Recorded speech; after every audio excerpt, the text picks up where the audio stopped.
It's the weekend!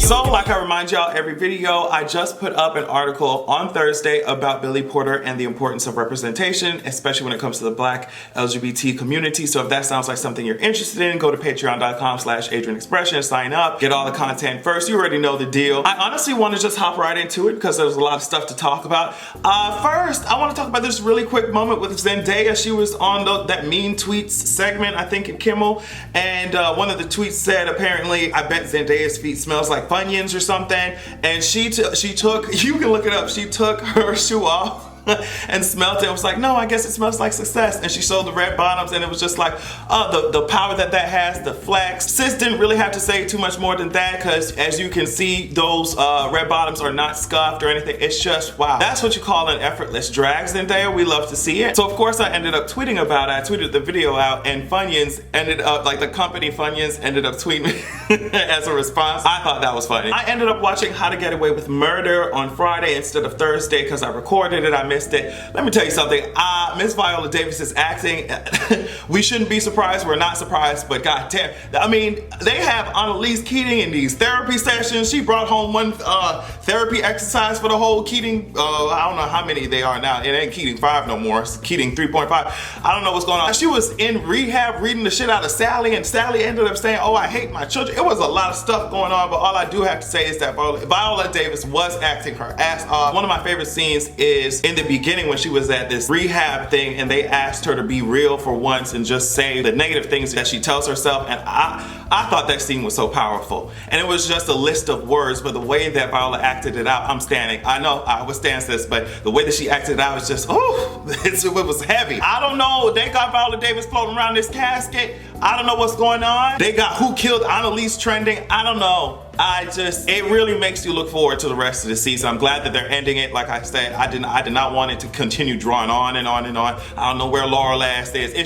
It's a mess. All right, so they made the announcement that J-Lo and Shakira, they're going to be performing for the halftime show. Now, I literally said Twitter's gonna have a field day with this, and I did not lie. There were so many responses to this. I saw somebody say that they are going to have Ashanti under the stage and be singing while J-Lo was lip syncing. I saw, of course, positive responses. There's just like, honestly, I think it will be a good show. Now, I'm not really a J-Lo stan like that. Y'all already know how I feel about the good sis. But she can put on the show, she can dance, she can move around. Then we have Miss She-Wolf, Miss Hips Don't Lie in the other corner. I don't know, girl, we just gonna have to see what the tea is.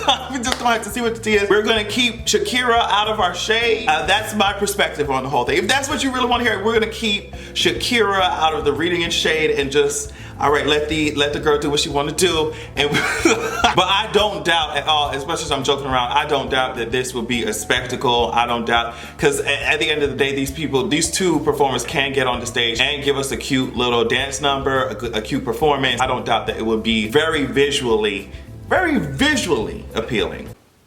So for those of you who are nerds like myself, you may have remembered when I made a previous video saying that Spider-Man was going to be basically exited out of the MCU. Apparently, Disney and Sony came up with an agreement, I guess, whatever, they wanted to work that money shit out. Spider-Man will continue to be the MCU. Tom Holland will continue to play y'all's favorite bug-ass hero. The real reason I bring this up is because Tom Holland went onto his Instagram to post this, and if you remember The Wolf of Wall Street, this is when Jordan Belfort said, I'm not leaving, I'm not going anywhere. It was funny. Marvel, Kevin Feige, all their asses are fighting for their characters. They want the whole universe. They want access to all these characters. I'm just like, okay, do what you have to do. As long as you tell us a great story, I'm fine with it. I know I'm jumping over to X-Men, but I'm begging y'all, please give Storm a good, we've seen Wolverine 10,000 times. Let's give Storm some material that we can look at and work with. Please, I beg you. If I have to grovel, I will, but just give the Queen of Meteorology her fair shake. All right, so let's transition into more serious topics. Remy Ma went on to, I think, the State of the Culture. I don't really watch it because, in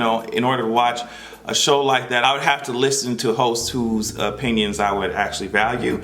And y'all got Joe Budden sitting on there. It's just like, for what? Why would I watch the show? But a clip went viral about Remy Ma saying, you know what? I think that when women receive money after they've been sexually violated from the justice system, after they receive money, settle their case or whatever, she said she thinks that's basically prostitution. Now, let me tell you something, Remy Ma. Sex work or prostitution, like you called it, involves consent, so I'm not sure what it involves. Consent and it involves a transaction, okay? I'm not sure how you looked at sexual assault cases and thought that there was any type of consent in there, and even the money that they're getting, you really think that that will just erase the pain of any type of pain that this victim has felt over the course of the whole ordeal? You really think that dollar signs can take away trauma from it? And it's just like, and she even doubled down on it. It was just like, well, girl, how come all of a sudden you was all riled up and now once they give you money everything's okay? No, sis, that's the least that y'all ass could do is give me some goddamn money, if that's what's being settled on. For the experience that I had, like, I don't understand what does it profit you? What does it help you to internalize all these dumb ass misogynistic viewpoints? Sis, it will hurt you in the end. No matter, and it seems like you shitting on other women. It seems like, oh, let me slam dunk on other women, when you need some type of protection, or you need a deviation from patriarchal misogynistic rhetoric to save your ass in something. That's when suddenly your mind might change. Even then, sometimes it's crazy because it won't. But that's when you'll reach out for help. It's just like, no, please, just stop internalizing this bullshit. It's getting us nowhere and it's hurting women. Stop! I'm sure many of you have already heard this story of, they're calling her Ku Klux Karen.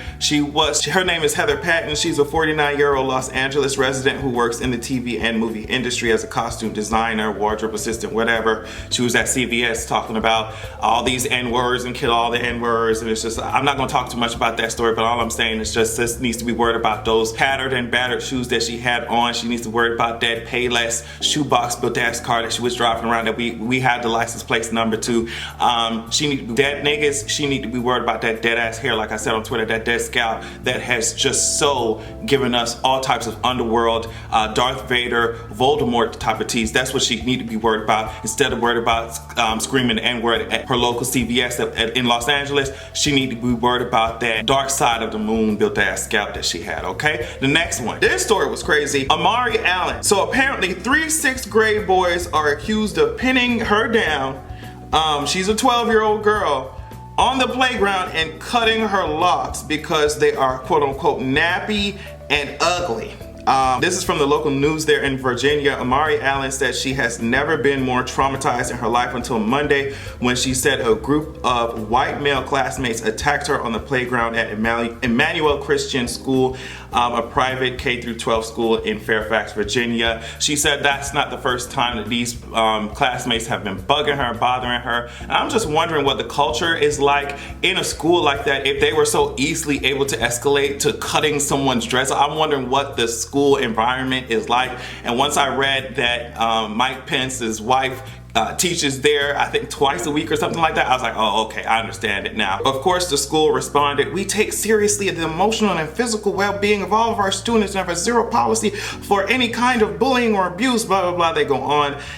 We reached out to law enforcement to ask them to conduct a thorough investigation. It's just like, all right, it's thousands and thousands of dollars a year to go to that school, and this is the type of things that are apparently going on. So that news story took over all of social media, and I was like, that, you know, the most unfortunate thing about this is that there's so many people, grown and people who are still in school, who can relate to that story, unfortunately. I hope action is actually taken. The articles that I was reading said that it was not clear if action was going to be taken, but I hope that it is, because that's ridiculous. So I'll give you a really quick update on what's going on with this whole impeachment business. So the House of Representatives needed a majority, and the majority translates to 218 members. Last time I checked it, they had 224 members. They needed a majority, so they already got it, of people, and that majority, the 224, represents the people who support impeachment and or an impeachment inquiry. So they already got the votes. The DNI, the person who held off on giving Congress the whistleblower report, the DNI went up in front of the House of Representatives and was just like, because the situation that the whistleblower was describing was so unprecedented, I went and had the FBI look at it, and then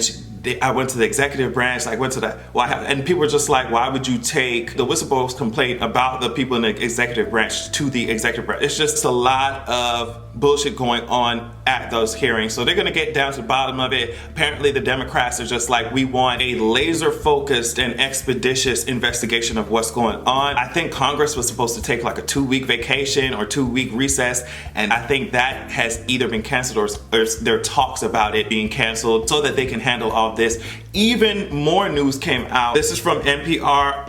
The NRA was a foreign asset to Russia ahead of 2016. This has come from the Senate. So Republicans control the Senate. They're the majority, but there is a minority of Democrats, and they're the ones who did this year-long report and came this has come from NPR. Drawing on contemporaneous emails and private interviews, an 18-month probe by the Senate Finance Committee's Democratic staff found that the NRA underwrote political access for Russian nationals Maria Butina, whatever, she's a Russian agent and she's already in prison, and Alexander Torshin, and he's a Russian government official who has already been sanctioned by the US government. More than previously known, even though the two had declared their ties to the Kremlin. So they, then NRA Vice President Pete Brownell, who would later become NRA president, was enticed to visit Russia with the promise of personal business opportunities, and the NRA covered a proportion of the trip's costs. And it is illegal for you to use funds if you're a tax exempt entity. It's illegal for you to use funds in that way to go overseas and enhance your personal business dealings, or to use the money in anything that's significantly outside of the scope of your stated mission of that body. So it's like, at this point, the NRA, more and more people are going to start investigating it. The NRA could be at risk of facing penalties, and some of those penalties include just having their tax exempt status be revoked. And I'm just like, why is the NRA tax exempt in the first place? It's a lot of bodies. I'm just like, they don't need to be tax exempt, especially if these bodies who are tax exempt are play in power when it comes to actual government. But yeah, they said that the NRA was flying over to Russia and trying to make connections with the Kremlin, and it was just very self-serving and shit. So that's what the Senate Democrats have released, and of course the Senate Republicans are just like, well, this is overblown, and anything that there's hundreds of millions of dollars of revenue that comes into the NRA, and basically any mistake that they made should just be dealt with some small sanctions, and we can move past this. And it's just like, sis, we see it. They're launching from all sides at this point. It's like a TV show at this point, except that the main character is you, and you don't want to fucking die. I hate to see it. But yeah, that's all that's going on. I hope that you guys had an amazing week. I know it went by really quickly. Thank you so much for watching, and you better make sure that you have a good goddamn evening.